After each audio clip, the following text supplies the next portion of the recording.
Bismillahirrahmanirrahim. Assalamualaikum warahmatullahi wabarakatuh. Wahai sahabat beriman yang dirahmati Allah Subhanahu wa Ta'ala, syukur alhamdulillah kita bisa bertemu kembali di channel ini. Harapan saya semoga saudaraku semuanya yang sedang menonton video ini selalu diberikan kesehatan, diampuni dosa-dosanya, dan semoga kita selalu dalam lindungan Allah Subhanahu wa Ta'ala dan selalu dalam petunjuknya. Amin, amin, ya robbal alamin. Salawat dan salam semoga tercurahkan kepada baginda Nabi besar Muhammad Sallallahu Alaihi Wasallam. Allahumma sholli ala Sayyidina Muhammad wa ala ali Sayyidina Muhammad. Semoga kita mendapatkan syafaat beliau pada hari kiamat nanti. Amin, amin, ya robbal alamin. Wahai sahabat beriman yang dirahmati Allah, dosa jariah merupakan dosa yang terus-menerus mengalir walaupun sudah ditinggalkan mati pelakunya. Sudah menjadi sunatullah bahwa kebahagiaan seorang manusia ketika sudah berpindah dari alam dunia ke alam akhirat ditentukan oleh kebenaran iman, besarnya kebaikan amal soleh dan sedikitnya keburukan dosa. Oleh karena itu, sebagaimana nasihatnya ulama bahwa dunia merupakan ladang untuk beramal soleh, maka kesempatan hidup yang diberikan Allah Subhanahu wa Ta'ala harus digunakan untuk berlomba dalam kebaikan. Sebelum datangnya satu masa seperti yang digambarkan Allah dalam surat Al-Mu'minun, yang artinya apabila sangkakala ditiup, maka tidak ada lagi pertalian keluarga di antara mereka pada hari itu, dan tidak pula mereka saling bertanya. Barang siapa berat timbangan kebaikannya, maka mereka itu orang-orang yang beruntung, dan barang siapa ringan timbangan kebaikannya, maka mereka itulah orang-orang yang merugikan dirinya sendiri. Mereka kekal di dalam neraka jahanam, wajah mereka dibakar api neraka, dan mereka di neraka dalam keadaan muram dengan bibir yang cacat. Di saat yang sama pula dalam kehidupan yang hanya sekali ini untuk mendapatkan surga, seorang mukmin hendaknya berjuang untuk menjauhkan diri dari menumpuk dosa dan kesalahan. Tidak hanya dosa yang besar, dosa-dosa kecil pun sebisa mungkin diminimalisir. Tidak hanya yang lahirnya saja, dosa-dosa yang bersifat batiniah juga dihindari dan ditinggalkan. Sebagaimana firman Allah dalam Quran surat Al-A'nam ayat yang ke-120, artinya, dan tinggalkanlah dosa yang terlihat ataupun yang tersembunyi. Sesungguhnya orang yang mengerjakan perbuatan dosa kelak akan diberikan balasan sesuai dengan apa yang mereka kerjakan. Dalam Quran surat An-Nisa, Allah juga telah menjelaskan dalam firman-Nya yang artinya, jika kamu menjauhi dosa-dosa besar di antara dosa-dosa yang dilarang mengerjakannya, niscaya kamu hapus kesalahan-kesalahanmu dan akan kami masukkan kamu ke dalam tempat yang mulia. Selain amal jariah, dalam ajaran Islam juga dikenal istilah dosa jariah, di mana kedua hal tersebut sama-sama tetap dicatat dan mengalir meskipun si pelakunya sudah meninggalkan alam dunia.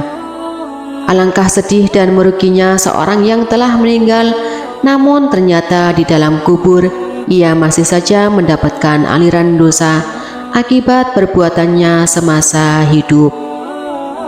Maka seyogyanya setiap kita harus memahaminya agar bisa terhindar dari situasi tersebut. Wahai sahabat beriman yang dirahmati Allah, lantas apa saja perbuatan yang merupakan sumber dan sebab dosa jariah?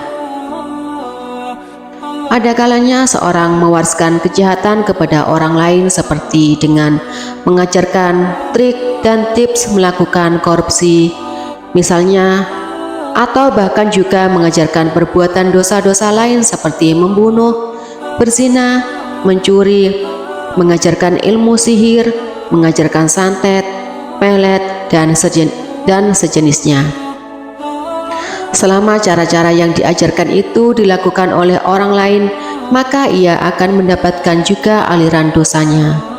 Meskipun ia sudah meninggal, Allah berfirman dalam Quran surat An-Nahl ayat yang ke-25 yang artinya, mereka akan memikul dosa-dosanya dengan penuh pada hari kiamat, dan berapapun dosa-dosa orang-orang yang mereka zatkan yang tidak menjatuhi sedikit pun bahwa mereka disesatkan. Wahai sahabat beriman yang dirahmati Allah, kedua jejak atau bekas perbuatan dosa, ada jenis-jenis perbuatan dosa yang jejak atau bekasnya masih bisa dimanfaatkan oleh orang lain untuk melakukan kemaksiatan atau dosa yang sama. Contohnya, jejak digital seperti foto, video, dan suara kemaksiatan, semisal menunjukkan aurat atau perzinahan. Contohnya, jejak digital seperti foto, video, dan suara kemaksiatan, semisalnya menunjukkan aurat atau perzinahan, membangun bangunan atau tempat maksiat, menciptakan alat-alat atau aplikasi untuk maksiat, membuat game-game kemaksiatan yang merusak moral, menulis buku atau menyusun majalah maksiat, dan sebagainya. Allah berfirman dalam Quran surat Yasin ayat yang ke-12, artinya, sesungguhnya kami menghidupkan orang-orang mati dan kami menuliskan apa yang telah mereka kerjakan dan bekas-bekas yang mereka tinggalkan, dan segala sesuatu kami kumpulkan dalam kitab induk yang nyata.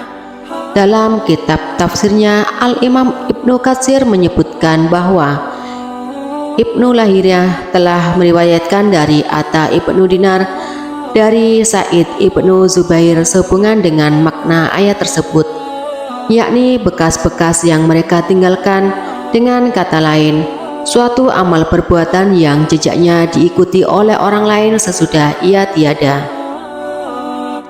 Maka jika bekas-bekas itu baik, maka pelaku pertamanya mendapatkan pahala yang semisal dengan orang-orang yang mengikuti jejaknya, tanpa mengurangi pahala mereka barang sedikit pun.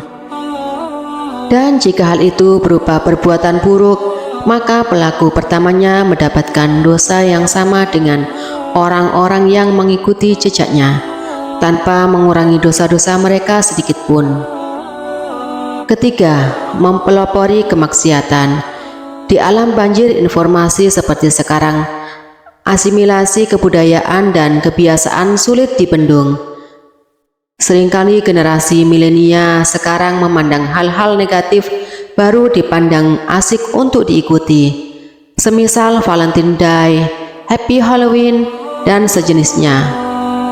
Padahal Rasulullah SAW sudah memperingatkan dalam sabdanya, yang artinya siapa yang mempelopori satu kebiasaan yang buruk dalam Islam, maka dia mendapatkan dosa keburukan itu. Dan dosa setiap orang yang melakukan keburukan itu karena ulahnya, tanpa dikurangi sedikit pun dosa mereka. Hadis riwayat Muslim. Wahai sahabat beriman yang dirahmati Allah, demikian sumber dan sebab dosa jariah yang harus kita jauhi. Mudah-mudahan Allah Subhanahu wa Ta'ala senantiasa melindungi kita dari terjerumus kepada dosa-dosa tersebut. Amin, amin, amin ya Rabbal Alamin. Wassalamualaikum warahmatullahi wabarakatuh.